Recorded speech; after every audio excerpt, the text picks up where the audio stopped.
नमस्कार दोस्तों।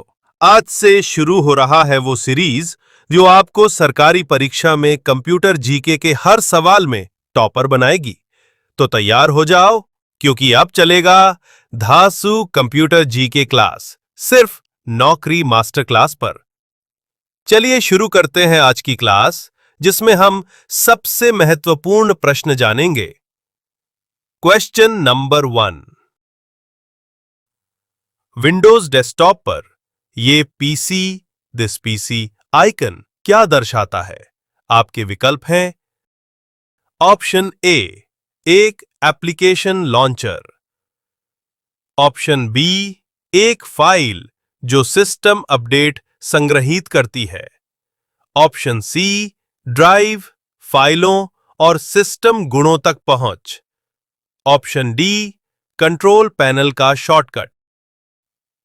सही जवाब है ऑप्शन सी, ड्राइव, फाइलों और सिस्टम गुणों तक पहुंच। जब आप अपना पीसी खोलते हैं तो उसमें यह पीसी का आइकन होता है। अगर आप इस पर क्लिक करेंगे तो आपको ड्राइव, फाइल्स और सिस्टम दिखेगा। Next question. Question number 2। सबसे पहला कंप्यूटर का नाम क्या था? आपके ऑप्शंस हैं। Option A, Ataris. Option B, ENIAC. Option C, Tandy. Option D, Novella. सही उत्तर है ऑप्शन बी, एनियाक।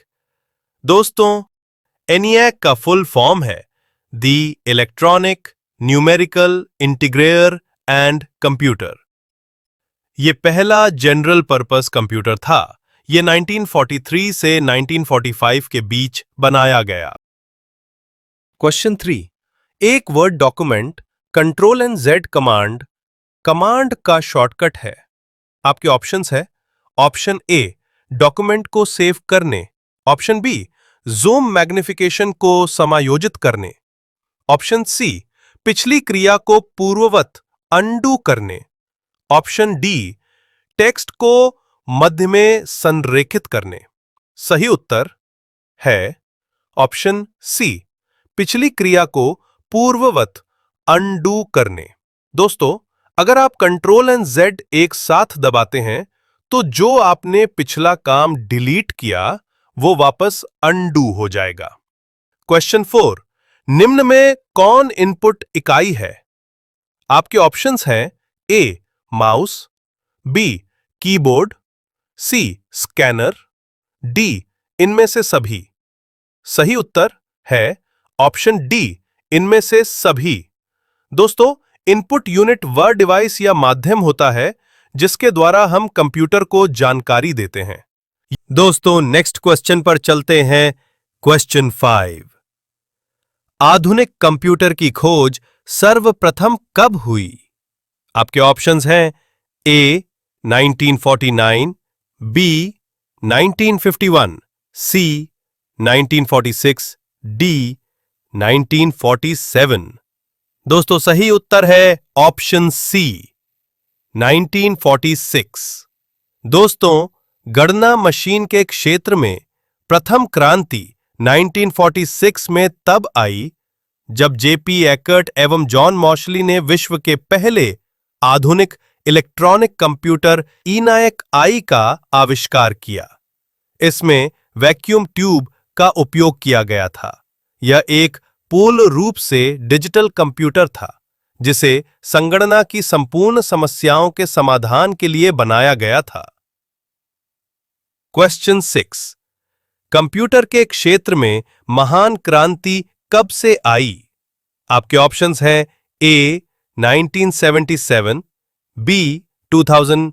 सी, 1955। डी, 1960। सही उत्तर है ऑप्शन डी, 1960। दोस्तों, चलिए देखते हैं कुछ इंपॉर्टेंट पॉइंट्स। कंप्यूटर के क्षेत्र में महान क्रांति, ग्रेट रेवोल्यूशन की शुरुआत 1970 के दशक के अंत से लेकर 1980 के दशक की शुरुआत में मानी जाती है। इसे सूचना क्रांति, इंफॉर्मेशन रेवोल्यूशन या डिजिटल क्रांति, डिजिटल रेवोल्यूशन भी कहा जाता है। पर इस क्वेश्चन का आंसर 1960 दिया है। दोस्तों चलिए इसके सीक्वेंस की बात करते हैं। 1. 1940 टू 1950 पहला यांत्रिक और इलेक्ट्रॉनिक कंप्यूटर जैसे ENIAC विकसित हुआ। 2. 1960s और 1970s माइक्रो प्रोसेसर और ट्रांजिस्टर का आविष्कार हुआ, जिससे कंप्यूटर छोटे और सस्ते होने लगे।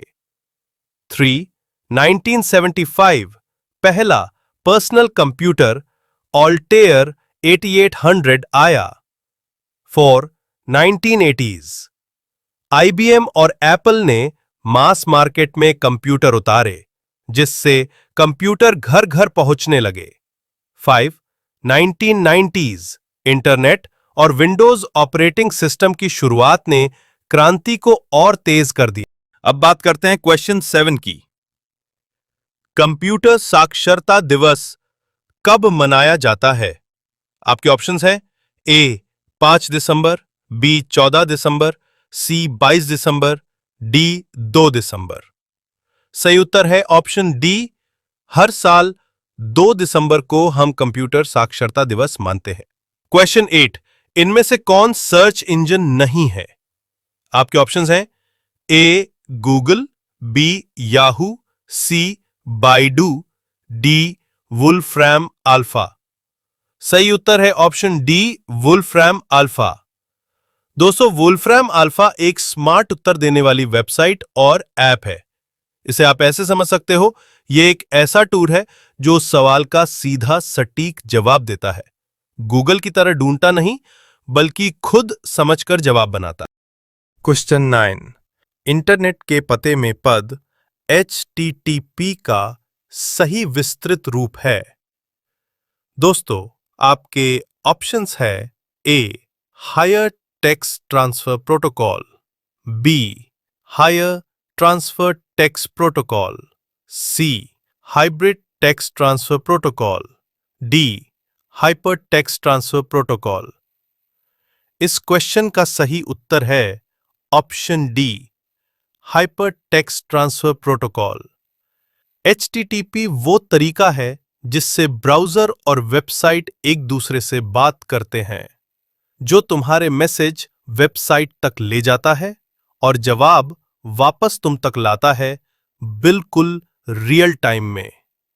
क्वेश्चन 10 किसी कंप्यूटर के प्रोग्राम में बच्चों द्वारा प्रयुक्त भाषा प्रायः कौन सी होती है? आपके ऑप्शंस है ए बेसिक, बी जावा, सी लोगो, डी पायलट। सही उत्तर है ऑप्शन सी लोगो। दोस्तों लोगो एक शैक्षणिक प्रोग्रामिंग भाषा है जिसे 1966 में वैली फ्यूर्जिग, सिमोर पेपर्ट और सिंथिया सोलोमन द्वारा डिजाइन किया गया था।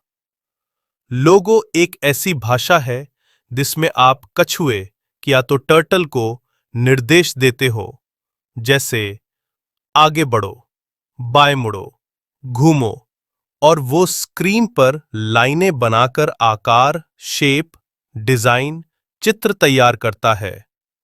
बच्चों को कोडिंग का बेसिक सिखाने के लिए ये एकदम परफेक्ट है।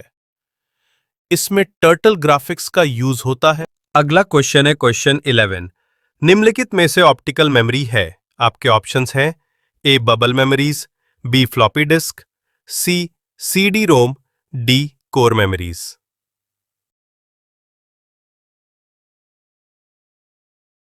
सही उत्तर ऑप्शन सी CD रोम। बच्चों कंप्यूटर में डेटा को स्टोर करने के कई तरीके होते हैं और उन्हीं में से एक होता है ऑप्टिकल मेमोरी। अब सोचो, जब तुम कोई गाना, वीडियो या फिल्म CD या DVD में सुनते हो या देखते हो, तो वो डेटा कहाँ स्टोर होता है? हाँ, उस गोल सी शाइनी डिस्क में। तो वही होती है ऑप्टिकल मेमोरी। ये ऐसी स्टोरेज डिवाइस होती है जिसमें डेटा को लेजर किरणों, लेजर बीम्स की मदद से पढ़ा और लिखा जाता है। मुख्य उदाहरण CD compact disk, DVD digital versatile disk, Blu-ray disc.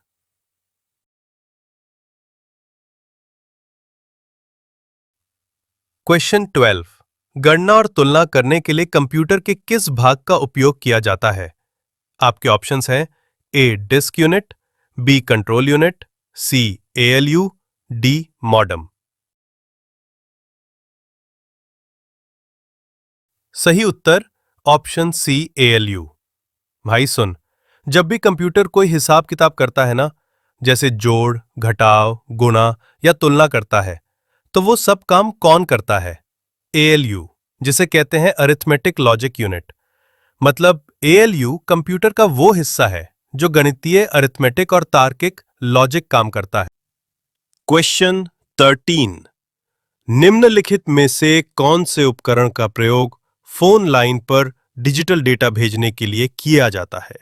आपके ऑप्शंस हैं ए यूएसबी, बी स्कैनर, सी प्रिंटर, डी मॉडेम। सही उत्तर है ऑप्शन डी मॉडेम। दोस्तों, मॉडेम एक ऐसा डिवाइस है जो डिजिटल सिग्नल को एनालॉग सिग्नल में और एनालॉग को डिजिटल में बदलता है ताकि इंटरनेट कनेक्शन मुमकिन हो सके। दोस्तों, इसका फुल फॉर्म है modem equal to modulator plus demodulator. अब इसके मतलब की बात करें तो modulation equal to digital signal को एनालॉग में बदलना, demodulation equal to analog signal को डिजिटल में वापस बदलना।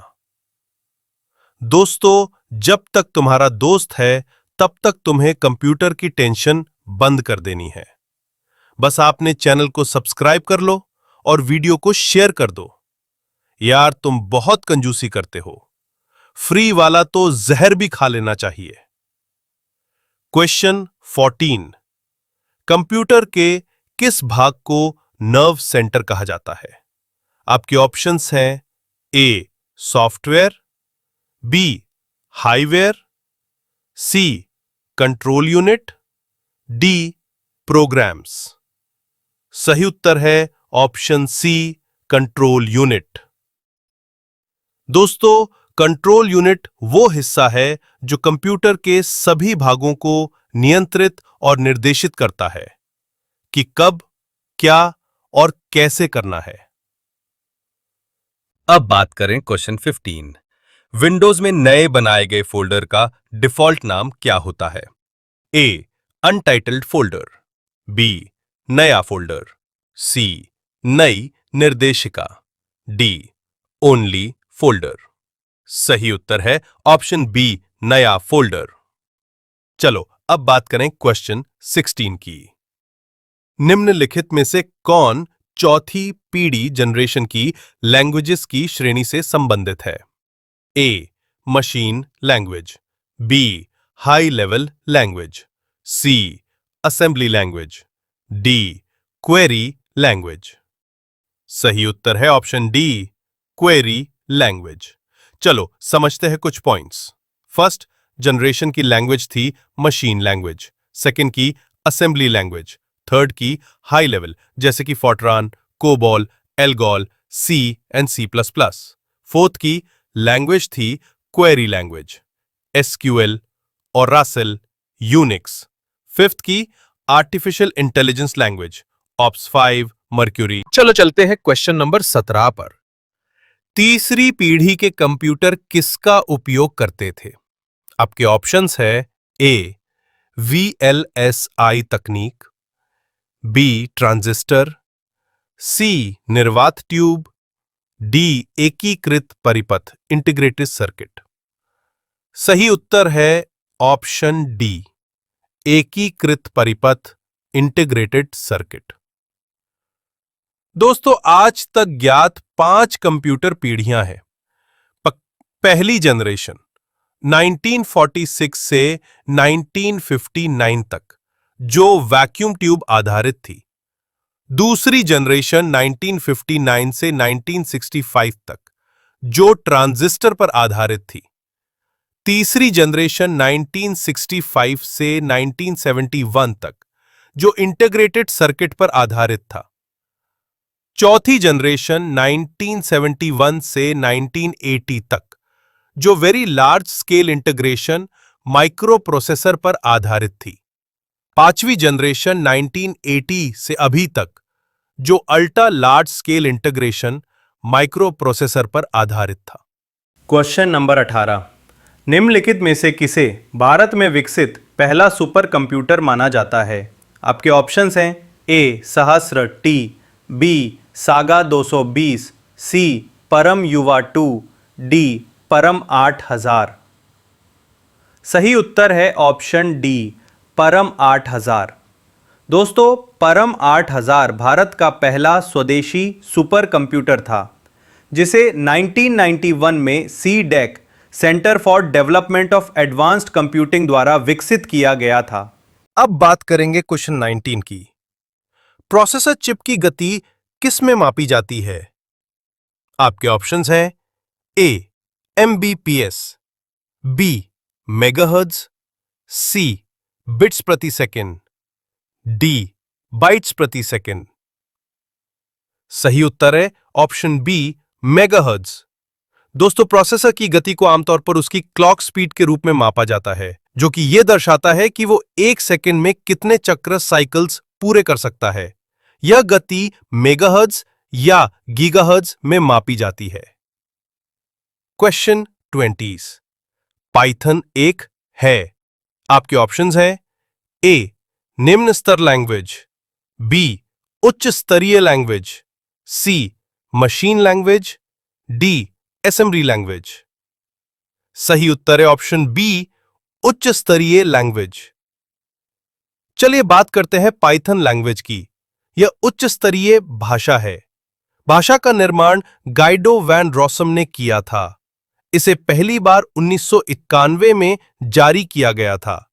इसका उपयोग web development, server side software development, गणित और सिस्टम स्क्रिप्टिंग के लिए किया जाता है। चलिए बात करते हैं क्वेश्चन नंबर 21 की। ENIAC पहला इलेक्ट्रॉनिक सामान्य उद्देश्य वाला कंप्यूटर था। ENIAC में निम्नलिखित में से N का क्या अर्थ है? आपके ऑप्शंस हैं A new, B number, C next, D numerical. सही उत्तर है ऑप्शन डी न्यूमेरिकल। दोस्तों, बात करते हैं ENIAC की। यह एक electronic numerical integrator and computer है। वर्ष 1945 में पहला इलेक्ट्रॉनिक सामान्य उद्देश्य और डिजिटल कंप्यूटर ENIAC पेश किया गया था। ENIAC का पहली बार अमेरिकी सेना के बैलिस्टिक अनुसंधान द्वारा उपयोग किया गया था। Question number 22, integrated circuit computer की निम्नलिखित में से किस पीढ़ी से संबंधित थे? आपके ऑप्शंस हैं ए तीसरी पीढ़ी, बी पांचवी पीढ़ी, सी चौथी पीढ़ी, डी दूसरी पीढ़ी। सही उत्तर है ऑप्शन ए तीसरी पीढ़ी। दोस्तों, चलिए बात करते हैं किस जनरेशन में कौन सी टेक्निक यूज हुई। पहली पीढ़ी 1946 से 1959 तक, जो वैक्यूम ट्यूब पर आधारित थी। दूसरी पीढ़ी 1959 से 1965 तक, जो ट्रांजिस्टर पर आधारित थी। तीसरी पीढ़ी 1965 से 1970 तक, यह इंटीग्रेटेड सर्किट पर आधारित थी। चौथी पीढ़ी 1971 से 1980 तक, जो very large scale integration micro processor पर आधारित थी। पांचवी पीढ़ी 1980 से अभी तक, जो अल्ट्रा लार्ज स्केल इंटीग्रेशन पर माइक्रो प्रोसेसर आधारित थी। Question number 23, automatically programmable tool APT किसने विकसित किया है? आपके ऑप्शंस है A Gary Kildall, B Jonathan Fletcher, C Ralph H Baer, D Douglas T Ross. सही उत्तर है option D Douglas T Ross. दोस्तों, ये एक ऐसा टूल है जिसे पहले से कोई प्रोग्राम देकर इस तरह तैयार किया जाता है कि वो अपने आप काम करे, बिना बार बार इंसान की मदद के। जैसे कि वॉशिंग मशीन जो ऑटोमेटिक होती है, आप उसमें प्रोग्राम सेट करते हैं, कौन सा मोड कितने टाइम तक वॉश करना है, और वो अपने आप सारे स्टेप्स करती है। पानी लेना, कपड़े धोना, सुखाना, ये एक ऑटोमेटिकली प्रोग्रामेबल टूल की तरह है। Question number 24। एक्सटेंडेड ASCII कितने बिट्स का उपयोग करता है और कितने कैरेक्टर्स के लिए कोड प्रदान करता है? आपके ऑप्शंस हैं ए 8 और 256, बी 7 और 128, सी 8 और 257, डी 7 और 256। सही उत्तर है ऑप्शन ए 8 और 256। दोस्तों, एक्सटेंडेड ASCII का मतलब है ASCII का बढ़ा हुआ रूप। इसमें 8 बिट्स का उपयोग होता है। 8 बिट से 2 की पावर 8 मतलब 256 अलग अलग कोड अर्थात कैरेक्टर्स बनाए जा सकते हैं। Question number 25। सोशल मीडिया में हैशटैग का प्राथमिक उद्देश्य क्या है? आपके ऑप्शंस है ए सर्चेबिलिटी के लिए कीवर्ड या टॉपिक को चिह्नित करना, बी किसी पोस्ट में व्यंग या विडंबना दर्शाने के लिए, सी किसी पोस्ट के लेखक की पहचान करने के लिए, डी पोस्ट को उनकी भावना के आधार पर वर्गीकृत करना। सही उत्तर है ऑप्शन नंबर ए सर्चेबिलिटी के लिए कीवर्ड या टॉपिक को चिह्नित करना। दोस्तों, हैशटैग किसी विशेष विषय, टॉपिक या कैटेगरी को दिखाने के लिए होता है। ये सोशल मीडिया पर चीजों को खोजने और जोड़ने में मदद करता है। Question number 26। मैक एड्रेस किस प्रारूप में लिखा जाता है? आपके ऑप्शंस हैं ए हेक्सादशमलव प्रारूप मींस हेक्साडेसिमल फॉर्मेट, बी दशमलव प्रारूप मींस डेसिमल फॉर्मेट, सी बाइनरी प्रारूप मींस बाइनरी फॉर्मेट, डी अष्टक प्रारूप मींस ऑक्टल फॉर्मेट। सही उत्तर है ऑप्शन ए हेक्साडेसिमल फॉर्मेट। दोस्तों, इसका फुल फॉर्म है मीडिया एक्सेस कंट्रोल एड्रेस। ये एक 12 अंकों का पता एड्रेस होता है। इसे हेक्साडेसिमल में लिखा जाता है, यानी 0 से 9 और A से F अक्षर का उपयोग होता है। इसे 6 भागों में बांटा जाता है। हर भाग में 2 हेक्सा अंक होते हैं। इसमें कुल बिट्स 48 बिट्स मतलब 6 बाइट्स होता है। इसका उपयोग किसी डिवाइस जैसे नेटवर्क कार्ड की यूनिक पहचान के लिए किया जाता है। Question number 27। निम्नलिखित में से कौन सी इंटरनेट द्वारा प्रदान की जाने वाली सर्विस नहीं है? आपके ऑप्शंस हैं A ethernet, B FTP, C world wide web, D email. सही उत्तर है ऑप्शन नंबर ए ईथरनेट। दोस्तों, ईथरनेट एक नेटवर्किंग तकनीक है जो कंप्यूटर्स को लोकल नेटवर्क LAN से जोड़ती है, इंटरनेट सेवा नहीं है। दोस्तों, अगर सब कुछ समझ आ रहा है तो वीडियो को लाइक भी कर दो और चैनल को सब्सक्राइब भी करें। Question number 28।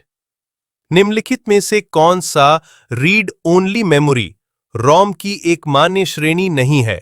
आपके ऑप्शंस हैं ए प्रोम, बी EPROM, सी EEPROM, डी EEPROM। सही उत्तर है ऑप्शन डी EEPROM। दोस्तों, चलिए सभी के बारे में जान लेते हैं। ए प्रोम, इसका मतलब है प्रोग्रामेबल रोम, ये एक बार प्रोग्राम की जा सकती है। बी EPROM, इसका मतलब है इरेजेबल प्रोग्रामेबल रोम, ये यूवी लाइट से मिटाई जा सकती है और दोबारा प्रोग्राम की जा सकती है। सी EEPROM। इसका मतलब है इलेक्ट्रिकली इरेजेबल प्रोग्रामेबल रोम। ये बिजली से मिटाई और प्रोग्राम की जा सकती है। Question number 29। Input output port है जो इनपुट और आउटपुट डिवाइस को जोड़ने के लिए उपयोग किए जाते हैं। आपके ऑप्शंस हैं ए हाइब्रिड इंटरफेस, बी आंतरिक इंटरफेस, सी बाह्य इंटरफेस, डी उपरोक्त में से कोई नहीं। सही उत्तर है ऑप्शन नंबर सी बाह्य इंटरफेस। दोस्तों चलिए बात करते हैं इनके एग्जाम्पल्स की। USB port, HDMI port, VGA port, audio jack, ये सभी बाह्य इंटरफेसें के उदाहरण हैं जो IO डिवाइसेस को जोड़ने का काम करते हैं। Question number 30। कंप्यूटर मॉनिटर को और किस नाम से जाना जाता है? आपके ऑप्शंस हैं ए VDU, बी VDT, सी CRT, डी VDO। सही उत्तर है ऑप्शन ए VDU। यह एक आउटपुट डिवाइस है, लेकिन अगर इसमें टच स्क्रीन हो तो यह input plus output device hybrid भी हो सकती है। दोस्तों VDU का फुल फॉर्म भी पूछा जाता है एग्जाम में, तो इसको विजुअल डिस्प्ले यूनिट कहते हैं। इसके एग्जाम्पल्स की बात करें तो इसमें आएगा CRT मॉनिटर। इनका उपयोग पुराने भारी मॉनिटर में होता था। LCD LED मॉनिटर, लैपटॉप की screen, touch screen display, projector screen. दोस्तों आज का सेशन कैसा लगा कमेंट बॉक्स में जरूर लिखिएगा, और अगर सब कुछ समझ आया हो तो इस वीडियो को लाइक जरूर कीजिएगा और चैनल को सब्सक्राइब भी कर देना। हम आपको मिसगाइड बिल्कुल नहीं करेंगे, एकदम सटीक कंटेंट जो एग्जाम के लिए इंपॉर्टेंट होगा वही प्रोवाइड कराएंगे। बस आप इस चैनल को अपना प्यार जरूर देना। Thank you for watching. जय हिंद, जय भारत।